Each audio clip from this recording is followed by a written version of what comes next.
and welcome to our incoming Patriot families. We are so excited for you to join us at Harvest Park next year.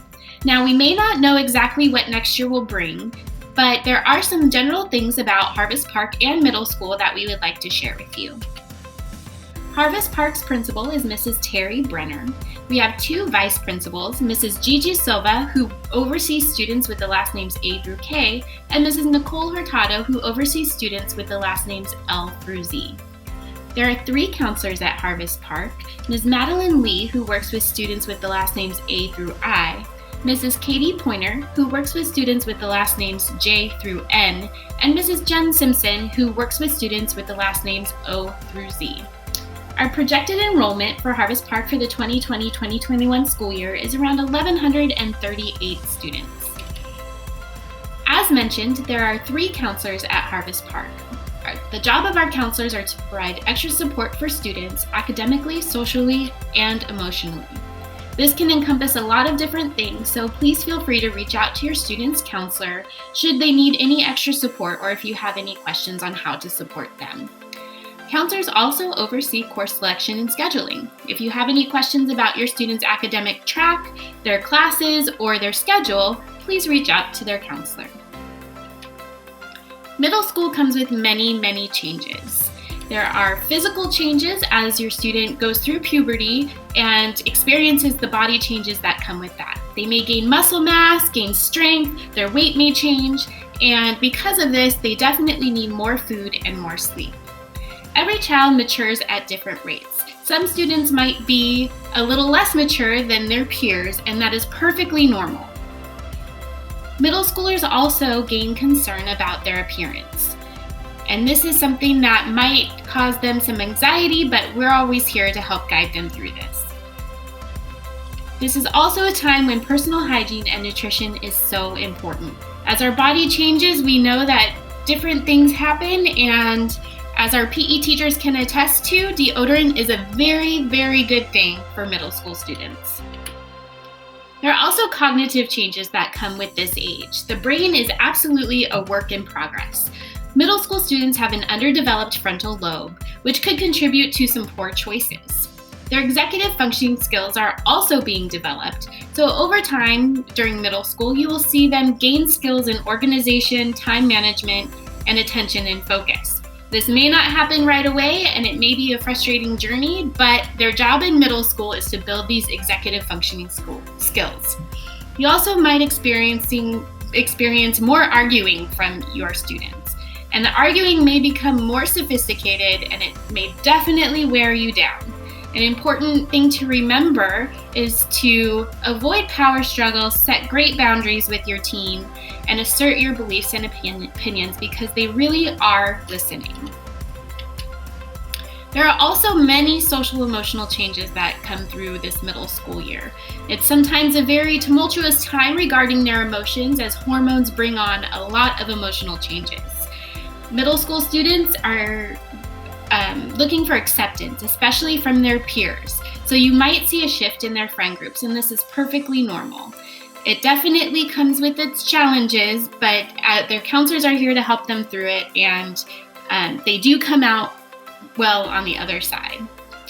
At this age, teens are also practicing their independence. They may push parents away with things that they used to really need you for, but something that we really want to see from them is gaining academic independence, working on their homework and using problem-solving skills that they're gaining to be able to become great academic students.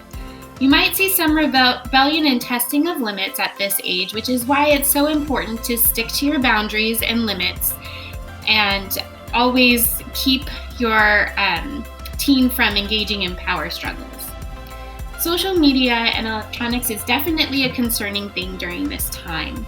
As students gain more responsibility, they might gain access to more social media accounts, and this could be a concern as many things happen on social media that definitely distracts our teens and may affect them emotionally. It's important to set limits on social media and electronics, and as parents, monitor the accounts that they're on and what they're doing and all of their text messages, and that's perfectly okay. Throughout the year at Harvest Park, we do lessons for students on digital citizenship, their digital footprint, as well as being safe online. We also give some of these presentations to parents, so if you have any questions on how to manage social media, please feel free to reach out to your student's counselor. This is what our bell schedule looks like at Harvest Park. We have an 8-period day where students go through each period every day with a 4-minute passing period in between. There are 2 different lunches at Harvest Park. 6th graders will always be in 4th period lunch. In 7th grade, they will be split between the 2 different lunches, and 8th grade, they will be in 5th period lunch.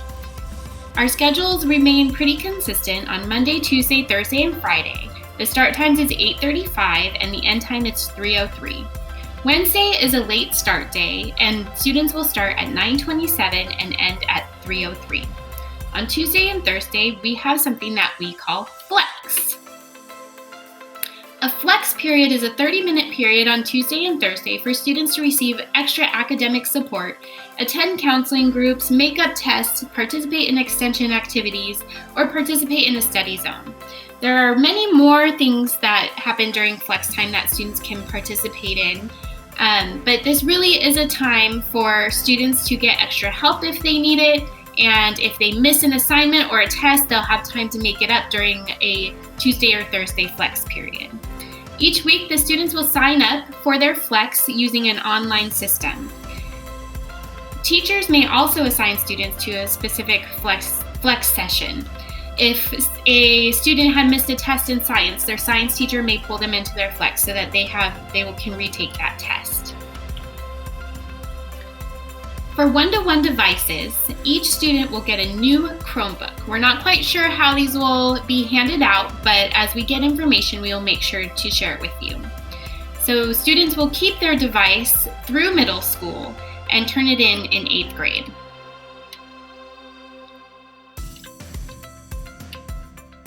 Our cell phone policy is that cell phones are not allowed to be used on campus unless teachers have given students permission to use them for academic purposes. Sometimes in a class, a teacher may allow students to use their phones as a smart device for researching different things or playing a Kahoot or something like that. Students may not use their phones at lunch or between classes. If they do have to call a parent, they can always come up to the office and use our phones in the office. For dress code, our students are professional students. It is their job to be in school, so they are expected to dress appropriately for school. Our behavior expectations, which we call the Patriot Path, involve these 3 things: being responsible, being respectful, and being safe. We expect all students to follow these expectations in different areas of our campus: in our classrooms, in our common area, in our lunch area, in our locker rooms and bathrooms, as well as while they're using technology. This is our Patriot Path Matrix, which gives examples of how best to be responsible, be respectful, and be safe in each of these areas. So our course offerings for 6th graders, we have our block period, which is essentially 3 periods. Within block, there are 2 periods of language arts for reading and writing, and 1 period of history. Students will have a math class, they will have a science class every day, they will have a PE class every day, their lunch, and then their elective, which could be the exploratory wheel, a music program, or maybe a resource lab or a skills class.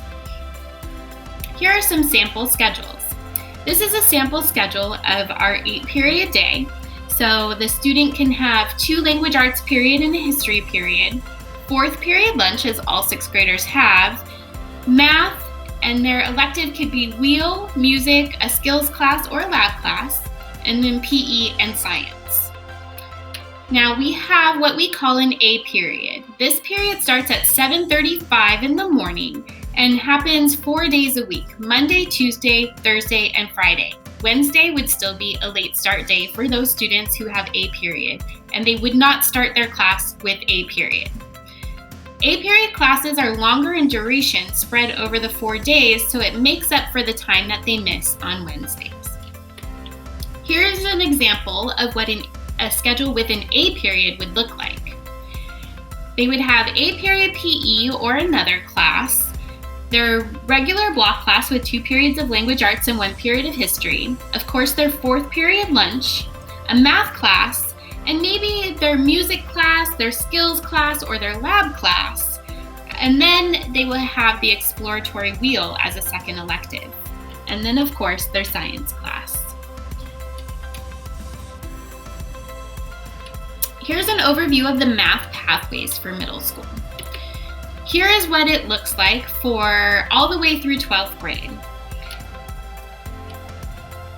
Now, coming into middle school, your student may start out in Math 6 or Math 6-7. You should have received an email from our district office saying what their placement recommendation for your student is. We have taken this information and we have built the class into their schedule. If you have any questions about that and about your student's placement, feel free to refer to that email that has different explanations and directions, or reach out to our principal, Mrs. Terry Brenner. For special education, if your student has an IEP, they will have a 6th grade case manager. Their current case manager at the elementary schools have worked with our 6th grade case manager in order to transition those students into middle school. Of course, their IEPs will continue with specific goals and services as stated within their IEP. Students who have IEP may have a lab class as their elective if that is written into their IEP, or they might have wheel or music if a lab is not written into their IEP. Students with lab will have the opportunity to choose an A period if they would like to take lab and a different elective such as the exploratory wheel or a music class.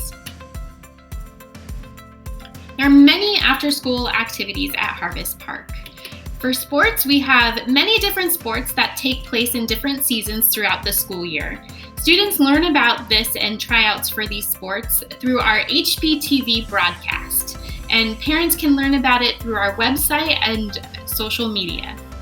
Each student interested in a sport will have to fill out an athletic packet, which parents can pick up in the office. We also have many clubs at Harvest Park. These are a few examples of our current clubs, but clubs definitely change each year because they are student-led and ran with the help of an advisor. And so if a student has an idea for a club and wants to start it, it is completely their right to be able to start that club, and they can reach out to Mrs. Hurtado if they have any questions about that. The Harvest Park Library is open during lunch and after school for student use. Right now our library is a portable in the back of our school, but our main library is being rebuilt and hopefully will be ready for students in the 2020-21 school year. We also offer academic tutoring. It's typically held in the library, and it's teen and adult tutors who are available to assist students with homework and assignments. It is a drop-in program Monday through Thursday from 3:15 to 4:15 p.m. There are many ways to receive communication and communicate with staff at Harvest Park. Students can see their grades and other information and assignments through Q Student Connect. A parent also has the Q Student Connect account, and they can view grades and registration information on there. The Patriot Press is a weekly newsletter our PTSA sends out with different information regarding events and happenings at Harvest Park. There's also the Harvest Park website, which we work hard to keep up to date with different information for news and events. We have a few social media accounts, the Instagram account and Facebook account, where we post a lot of different things about what's going on at Harvest Park. If you wish to reach out to any staff member at Harvest Park, you can reach them by email. I wouldn't recommend voicemail at this point because we're not on campus to receive our voice messages, so email would be the best way. We also have HPTV, which is a daily TV news broadcast for our announcements for our students. This is a completely student-led and run production, so it's fun for the students to see. For some miscellaneous logistics, we have lockers, but they are for PE only. We do not have student lockers where they can keep textbooks or anything. For textbooks, an extra set is provided to students for home use. For lunch, we have several meal options, and the students can use their ID card for their purchases, and you can load money onto those through our My School Bucks account. And there's also a variety of activities that happen at lunch. Class schedules will be distributed at walkthrough registration, which will be online this year. One-to-one devices, as we mentioned, it continues throughout middle school, and your students can keep their device with them at school and bring them home and use them for everything that they need for school. Some important dates to remember. Registration is Monday, August 3rd, and this will all be virtual this year. More information about this will be emailed out to families as we solidify all of the details. Makeup registration will be Friday, August 7th. We have a Patriot Camp, and that is set for Tuesday, August 4th. And this is something where new students, 6th graders, as well as students moving in to Harvest Park from a different school, are able to come to Patriot Camp and meet other students as well as get a tour of the school. We don't know what this will look like for next year, but we will definitely provide things for our students to make up for Patriot Camp. And then the first day of school is Tuesday, August 11th. There are many ways for parents to get involved and support HPMS. For classroom donations, this is all taken through Future Fund, and donations go directly to teachers for classroom supplies. Pleasanton Partners in Education, PPIE, is a huge supporter of our schools, and we greatly appreciate all that they have raised for our school sites. Harvest Park specifically uses the money from PPIE to fund our librarian full-time, as well as our site tech full-time, and many other things that are too long to name that we get to use for these generous donations. For the PTSA, if you are interested in joining, there's a lot of opportunities to volunteer for school events and projects, to organize school functions, to foster communication between parents, staff, and the school district, and for raising funds for mini grants. That really helps our staff with technology and other unfunded school needs. If you wish to join PTSA, please view our website for information on that. If you have any questions about this presentation or any questions regarding middle school in general, please feel free to email your student's counselor. Again, that is Ms. Madeline Lee for students with the last names A through I, Mrs. Katie Pointer with the students with the last names J through N, or Mrs. Jen Simpson with the students' last names O through Z. Thank you so much, and we look forward to meeting you all in the fall.